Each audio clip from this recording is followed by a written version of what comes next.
Welcome back to A Celtic State of Mind. I'm Paul John Dykes, and today I'm delighted to be joined once again by Sean Conley. How are you, Sean? You're in from Celtic Down Under. Yeah, good man. It's 10:30 at night here. It's getting hot, coming up to summer, so it's about 27 today. The swimming pools were absolutely heaving with kids. Wow, that's all I can say because it's slightly different over here, as you can tell. We will be having a wee chat in the lead up to today's game around a change to the Sydney Cup fixture time, as well as events of the last week, Champions League. I've not had a chance to speak to you about that. I know that you and the guys chat about it on Celtic Down Under. Some of the comments made both by the chairman and also the gaffer in the last week. We'll obviously be looking at the lineup against Dundee United today. It's going to be a much different game, I would suspect, than the 9-0 at Tannadice. Sean, what do you reckon is the biggest element of that? Certainly, I don't think it's down to us. I think Dundee United were in bad shape when we faced them that day, weren't they? They were, and they were very much doing the kind of sticking to their philosophy of this is our style, this is what we play. Even on the day when it was absolutely falling apart around them, they were giving us all the time and space to play that we absolutely exploited, particularly Jota and Kyogo on that day. I think even Abada had a field day that day as well. So it'd be interesting to see. I mean, they're definitely going to line up differently this time, I'd say, in most areas of the pitch. And there would definitely be a different application and attitude, I would expect. Yeah, when I look at these teams, I'm going to have a wee chat about our opponents today, along with probably Hibs, and I'm going to maybe throw in Aberdeen, although they might have overcome this, whereby it was very much unstable on the managerial level, and it's been that way with Dundee United, it's been that way with Hibs. These are clubs that historically have given you a good game. You didn't really fancy travelling to the away games. You knew they were going to be some of the hardest fixtures of the season. But that change in management at Dundee United, they've gone from a gaffer who was pretty much untested and done so well that he got a move over to Hungary. It didn't work out for him. I'm pretty sure he'll get a job sometime soon back in Scotland. And when they appointed Jack Ross, it looked like a decent appointment, because he'd done so well at Hibs. And obviously with that change, that quick turnaround in managers, they're into their third manager in probably the last, 8 or 9 months, maybe 12 months. And every manager's going to try and find their feet. They're going to have their own ideas. They're going to go into the transfer window with different recruitment plans. But I think, when all on that is said and done, as long as Celtic stick to our principles, Sean, this should be a game today, although not being complacent about it, this should be a game that we should be able to be home and dry, I would suggest, within, the first half, maybe 60 minutes of the game. Well, we'll see. It's one of those ones, it's a home game. And I was kind of looking at the stats and we're doing so much better in the away games in terms of scoring goals. But then it occurred to me we've only played 5 home games and we've played 7 away games, which seems to happen every season. I don't know how that happens. Our home games kind of stack up at the end. I don't know why that is. Almost so the SPFL can kind of invert some fixtures post-split. Thinking back to the 9-0, the best player I think on the pitch, for the only player that really had any pass marks for Dundee United that day was probably Stephen Fletcher, and he's starting again today.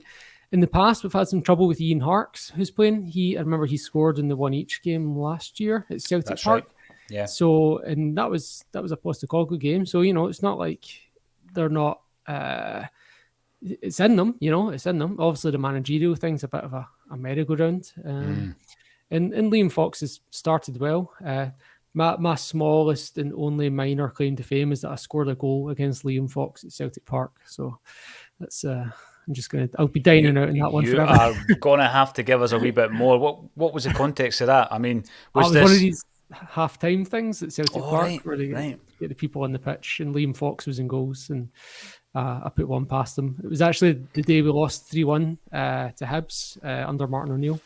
mate, you've scored at Celtic Park. That's all you need to say. Doesn't matter what the circumstances are. We're keen to get the thoughts of the commenters in, and we will be running through a few of these. We'll also be looking at the teams in just a moment.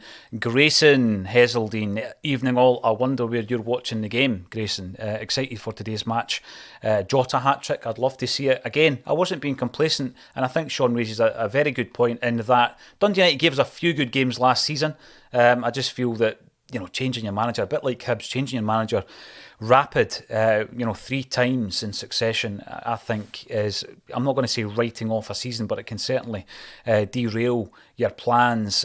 Paul McLean, just keep winning until the break. Yeah, I hope that is the case, and we're going to be talking about what happens during that break with Sean as well. And Jungle Lion, welcome back to the show. 7 points clear is all that matters. 100%.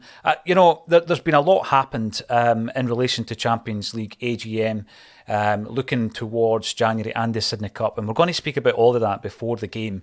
But prior to that, we're going to have a look at the lineups. You were mentioning Ian Harkes. It was interesting how Ian's wife, who had played for Celtic Women's and had performed so well, she retired so young as well. That was a bit of a surprise, because we took a real interest. I think it started kicking in not last season but the season before in the women's football as well as the first team, and we followed Tiergarden's career. She looked like a star player. You thought to yourself, she's going to get a transfer to one of the big clubs that are competing in the Champions League, and lo and behold, she retired, which was a bit of a shock. But that's one of these things that, again, you're looking at the women's game versus the men's game, and there are some real differences in terms of that, and the career, the length of the career, etc. Let's have a look at Celtic first of all. It's great to see Jota again on that team sheet. We'll have a wee chat about his goal first and foremost, Sean, because you know what, he's come in for a wee bit of stick for celebrating the goal the way that he did. I was running through some of the Facebook comments as well on the Acsom Facebook. If you're not on that, get joining. We've got about 20,000. It can get a bit interesting, let's just say, with regards to the discussion on there. I try to leave it running as far as I can until I start getting the notifications that complaints are coming in, Sean. But a few people said, it was because he isn't Champions League level. It was almost as if he was just glad to be there. I didn't read it like that at all, I really didn't. What did you make of Jota's goal and the celebration after it? I back him up 100% here. Yeah. I did a cartwheel when I scored at halftime at Celtic Park against Liam Fox. So I'm absolutely backing him all the way for that one. Definitely not any negative interpretation in my part for that one. If you any professional footballer goes and scores at the Nou Camp, Bernabeu, Old Trafford, Anfield, they are absolutely entitled to celebrate that. That is something they're going to You can almost, if they gave out medals, you would have it up beside your medals for winning a league, on your mantelpiece that you tell your grandkids about. It's an achievement that you will talk about forever. And Absolutely, and rightly so. If I scored a goal like that in my back garden and my wee guy was in goals, I'd be celebrating it the way Jota did. But I did think back, I mentioned this during the week, we were privileged to be in the initial press conference when Jota signed. The loan deal that was, back when, and we'd done everything that everyone does in terms of the research, Sean, and we knew, his kind of background, etc. But what came out of that was that obviously when he was growing up, his hero was Ronaldo. So you imagine a Portuguese hero. He's looking at Ronaldo. He's probably seen Ronaldo scoring, free kicks at the Bernabeu dozens of times. I'm not saying in person, but he's watched these games, and that was his hero. And then, he's been named in the long list for the Portuguese World Cup squad. And you think to yourself, the dream Jota, because we do dare to dream, could well be that, being in the same squad as a guy he idolised, etc., etc. So I got all of that. And you know what? I love seeing Celtic players celebrating goals anyway. You know what I mean? I used to watch the videos when I was younger, Sean. And we are covering a lot of the videos in time on the channel when we're doing a retrospective on the old VHS.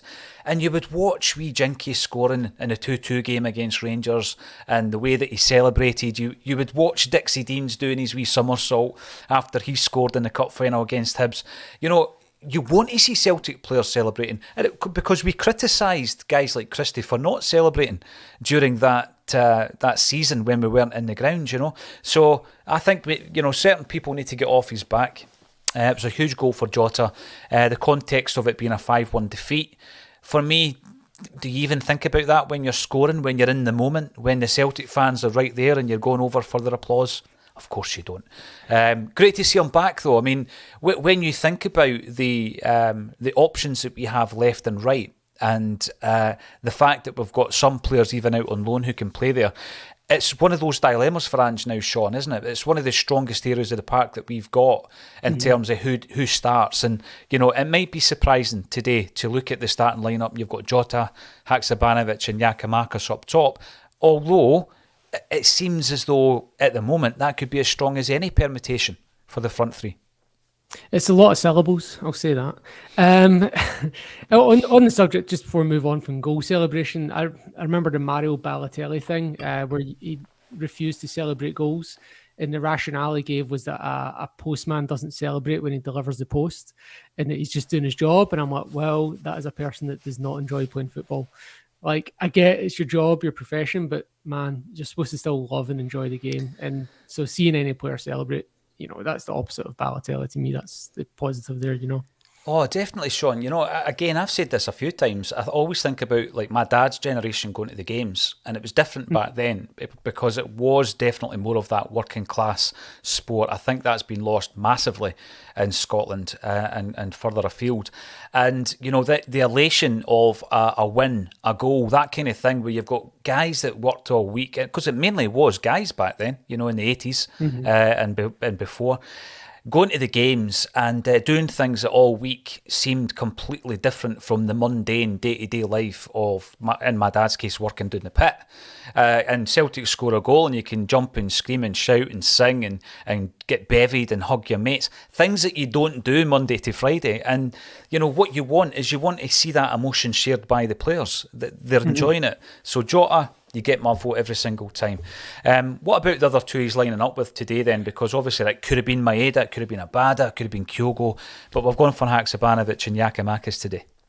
Well, Kyogo did great in the last game against Dundee United, but I think, better to go with fresh legs, I guess. This is the first time Jota and Haksabanovic have actually started together, so that'll be interesting.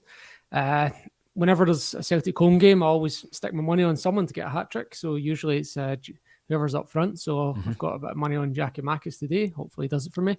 Seen somebody in the comments saying Jota. I'm kind of process of elimination. It could actually be Haksabanovic as well. He might be due a turn. But yeah, I could definitely see something from these guys today. And what you mentioned about guys being out on loan, I'm actually was thinking about that recently and kind of forecasting to next season and thinking you're kind of rousting for next year. Could be the player that's doing quite well just now, which is Mikey Johnston. But as it is, we've got 5 going at the moment, and Forrest can definitely feel hard done by being out of the team, and Abada to a lesser extent, and we can feel very confident bringing those players off the bench. And even, and hopefully by that time we're 3 or 4 goals up and we're bringing on these excellent international footballers with fresh legs and pedigree to run at.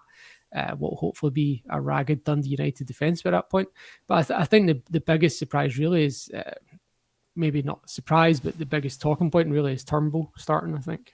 Yeah, it definitely is. I would suggest. I mean, Haksabanovic has impressed, I think. I thought it was interesting a week and a half ago in the press conference where he was talking about not being where he wants to be, both in terms of the form and the fitness as well, Sean.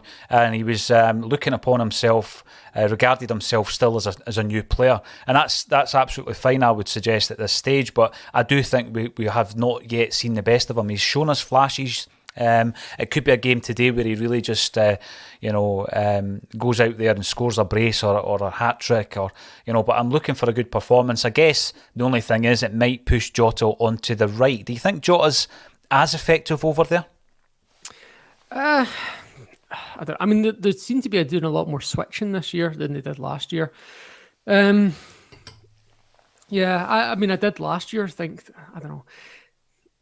It's funny because like James Forrest is a right-footed player that's better on the right but Jota's a right-footed player that's probably better on the left, and I guess it's just to do with whether you have that kind of burst that will get you to the byline, which is, something that Forest has always had, whereas the likes of Jota and Haksabanovic don't necessarily have that, but Abada does. So it's a weird one, isn't it? Like, we have so few actually left-footed wingers at the moment. Actually, do we have any? We don't have any. They're all right-footed. Yeah. It's an interesting one how Maeda often plays on the left, even though he's right-footed, but he does have the burst. I feel like if you had a left-footed Maeda, we might actually have a full complement of every situation covered there. Absolutely. We had a really good chat on Thursday, actually, Sean. Your comrade Liam Carrigan was on the show, and we also had Dan Orlowitz. So we had a right good chat about the situation with the Japanese national team. The fact, obviously, Maeda made it, Hatate and Kyogo didn't. And it didn't really surprise. I mean, there was an element of surprise, I guess, with Kyogo not making it. The omission of Hatate, Dan and Liam both said was probably expected. But I also find it interesting how Maeda is regarded in Japanese football. I do rate him. I do like him as a player. I know what he brings to the team. But in terms of the three players I've mentioned, I think Kyogo and Hatate, for Celtic anyway, have shown up better. What was your thoughts when the announcement was made, and do you think it benefits Celtic in a way that a couple of our guys are not going to the World Cup? The Kyogo one was definitely a massive surprise, not just because of his football pedigree, but I mean, I guess he has been a little off form and not quite done it in the Champions League, which is probably what the manager's looking at. Champions League and World Cup are as equivalent as you get from international to club. Hatate one was not a surprise at all, because every time there's a Japan squad, it's like, we always make the comment, like, how good are the Japanese midfielders that Hatate's not getting in that squad? He's always on just the outside of, he's not even just outside the 26, he's almost outside the 30. Do you know what I mean? Like, it takes quite a bit of rotation and friendly games to actually get Hatate in the squad. And it doesn't surprise me he's not going to the World Cup. It's surprised me that he's not been involved till now and remains not involved. He has looked good in the Champions League. He's looked like a Champions League player, him and O'Reilly. And that's the thing about Kyogo. He hasn't necessarily looked like a Champions League player.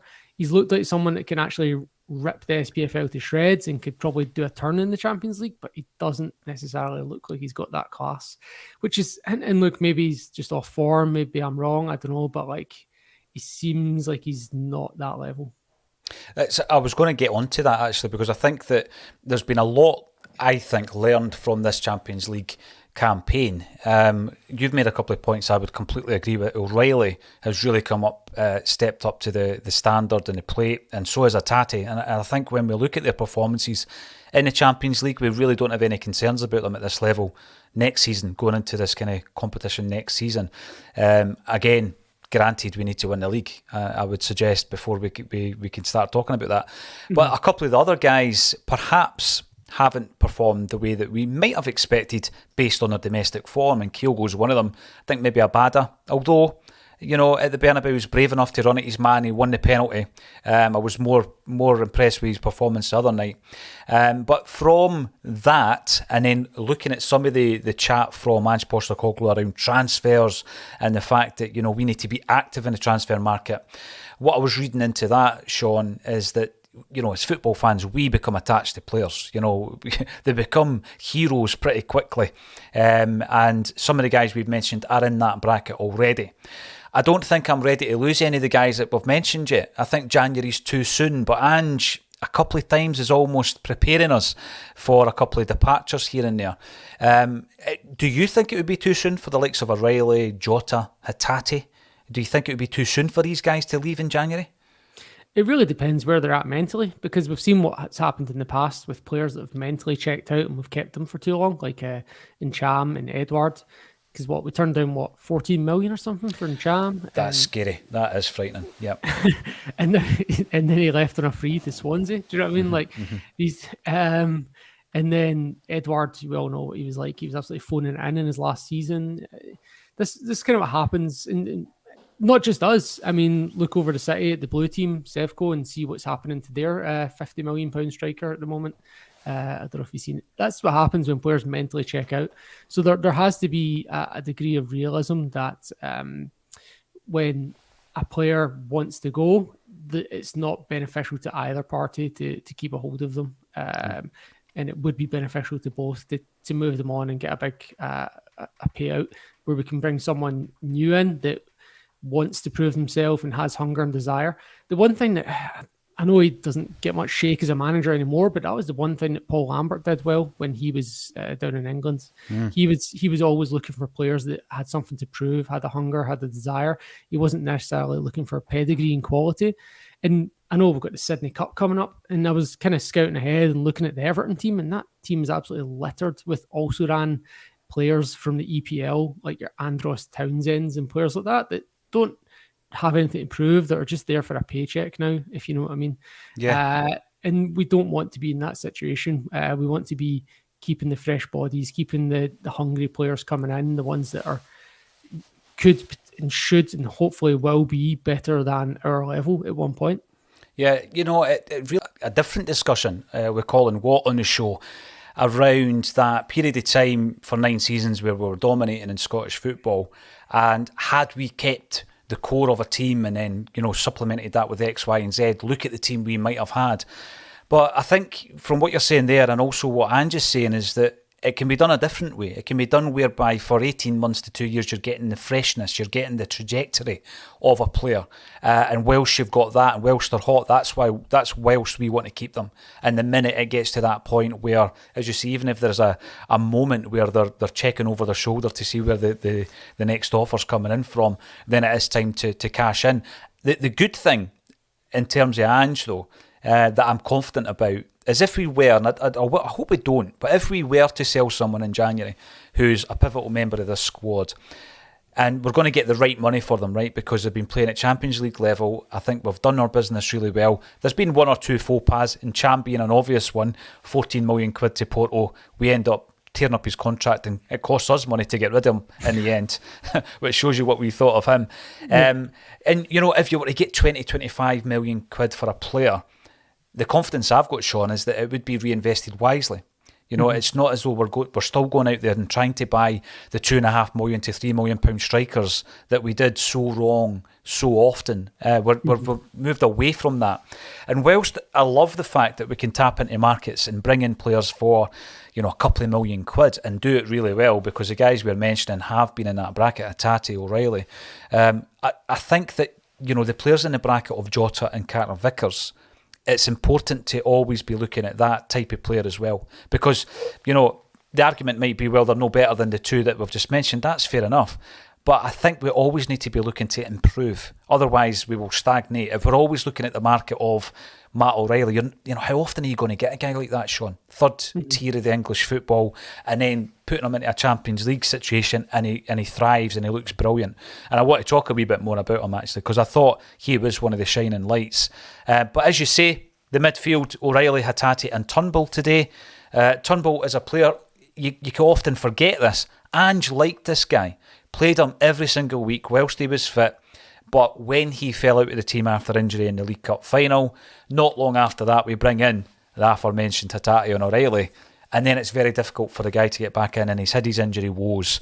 Some people have criticised his mobility and his defensive attributes.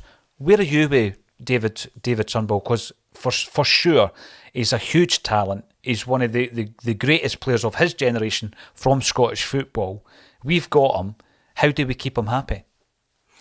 Well, he's definitely got ability, and it's just about the thing that's always kind of made him feel like he doesn't necessarily fit into an Ange team is he doesn't have the same obvious physicality that people like O'Reilly and Hatate have. There's no question he can do whatever he wants with a football. When he first signed, it was when he started putting those like think balls over the top of the back line. It's like, right, this guy just thinks differently, and it was a kind of Ryan Christie trait as well, where like they do something different. And that's maybe something that's kind of gone out of the game a little bit. I mean, I seen your Thierry Henry video you posted on Twitter the other day, and it's like you don't get players like that anymore. And it's like it's coached out them. Do you know what I mean? Yeah. Like because they do it less and less as time goes on. It was coached out of Paddy Roberts. It's coached out and it's been coached out of Turnbull, I think, as he's going. But yeah, but you do get the flip side of that where players like Messi and Ronaldo who do have that in their head get coached to actually use it eventually. But does Turnbull get to there? I'm not sure. He could go either way, to be honest. It could be something, or it could go the way Paddy McCourt, You know, a player that I was really disappointed in relation to what you've just mentioned there was Frimpong. I thought when Frimpong came onto the scene, he was a guy that virtually every time he got the ball, Sean, he had you on the edge of your seat.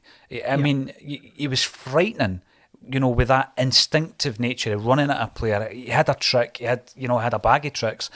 And it seemed as though 12 months later, he looked like a very, I don't mean this in a derogatory way, but a far more kind of predictable player. I'm not going to say ordinary. He was not an ordinary, and he is not an ordinary player. But I did feel as though we almost coached a lot of that individuality out of him. And in order to kind of thrive, sometimes you need a bit of freedom. You've got to play within a system, obviously. And David Turnbull, there has been a few concerns whether or not he can play in Andy's system. It's refreshing to see him getting a start today over Moy. It's good squad management, I think, as well. The defence, any surprises in there? Because I was looking at that central defensive partnership the other night and I thought Starfelt played really well. Probably in his more preferred position. But we've gone back to Carter Vickers and Jens, and they're flanked by Ralston and Bernabe. Taylor being, for me, the most improved player in our squad this season. What do you make of that defence? Well, there's no surprise that the fullbacks are rotating. That's a standard move these days, game to game. Carter Vickers, I'm not sure how he's fitness-wise. I guess the only surprise really is whether it was Starfelt or Jens. But with Starfelt just coming back, I would guess he's probably not match fit to play twice in a couple of days. So I guess it kind of makes sense in that way. That's not too surprising in that sense. And then what we've got now, Sean, is that situation where, if Ivanovic drops out and Ralston comes in, or if Taylor drops out and Bernabe comes in, then we have a situation where we're still confident. Starfelt drops out, Carter Vickers comes in, you're confident with that. Moy drops out, Turnbull comes in, happy with that. So we've now got that situation where we do have a couple of players in every position. I'm going to play something very quickly, actually, right? Which is from our good friends at Etiv Watches. Now, this isn't a sponsorship deal. We're working in partnership with them. We did a video on the channel probably about a year ago. Check it out. Good lads with a Celtic state of mind, let's just say.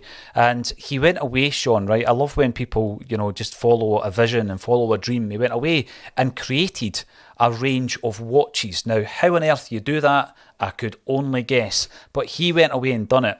And he was letting me know just during the week there that he's got a watch which has been tailored to guys like you and me. By the way, these watches aren't off the scale in terms of price.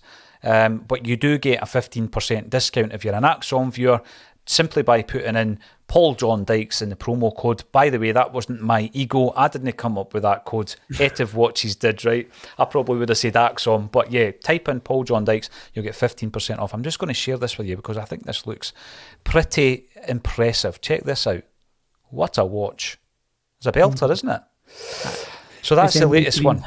Yeah, it's got that colour scheme. It's got a touch of class. You can get it in steel or silicon in terms of the strap, and you will get 15% off. And yesterday, I was informed that we had already sold a couple of those on the back of us mentioning it. The link is underneath the video, and the link for our shop, if you want to buy this kind of gear, is also under there. We don't charge for content. If you want to support us by buying some merch, please do that. We've got a few other plans for next year, including the live events. There's a few things that we've got in the planning stage, Sean, and you'll be able to support us that way. Just a couple of wee messages before we get into the game. Michael McDonald, a regular commenter on the YouTube, very confident about today after seeing the lineup. Ralston to get on the score sheet. It gives you something different. Now, I'm going to throw this one at you, right? Mm-hmm. If we were to lose someone you would regard as a first-team player in January, and that player was Juranovic, Sean, how would you feel? How would you feel at that? I'd feel light at right back. I would feel quite worried because I don't know who the next man up is. I would be hoping we're getting someone in. Yeah, absolutely. And again, I've looked at the Janarovic situation because it's a name that doesn't seem to go away. He's been linked with various clubs, but I look at his age, I think to myself, he's going to be at the World Cup, he's probably going to be at that peak. You know, when we're talking about a player and being active in the transfer market, he's probably going to be at his peak in terms of his value. We got him fairly cheap at 2.7, World Cup behind him, 27 years of age. Is that the right time? Possibly. That could be the time to move him on. Now, what we're going to do, we're going to go to the action. I think we're about half a minute late in starting. So we're going to go to the action, Sean. It's a pleasure to have you on the show again. Thanks, everybody, for getting involved. And thank you again to yourself, Sean, for joining me on A Celtic State of Mind. Yeah.